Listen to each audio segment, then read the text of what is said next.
Hello दोस्तों, प्रणाम। मैं सुमन गुप्ता अपने यूट्यूब चैनल पर आप सभी का स्वागत करती हूँ। आप सभी के बीच में बहुत ही प्यारा भजन गाने जा रही हूँ। अच्छा लगे लाइक शेयर सब्सक्राइब जरूर करिए।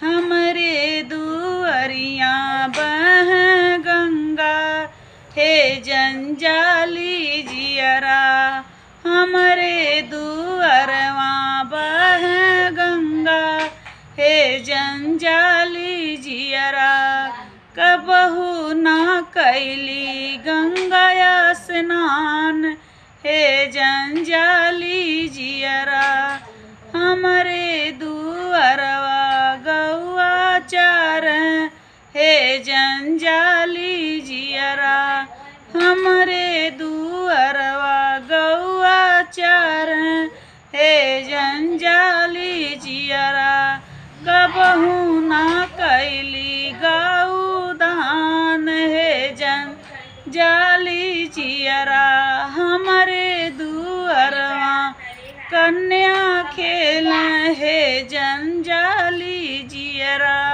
हमरे दुअरवा कन्या खेल हे जंजाली जियरा, कबहू ना कैली कन्यादान हे जंजाली जियरा, कबहू ना कैली कन्यादान हे जंजाली जियरा।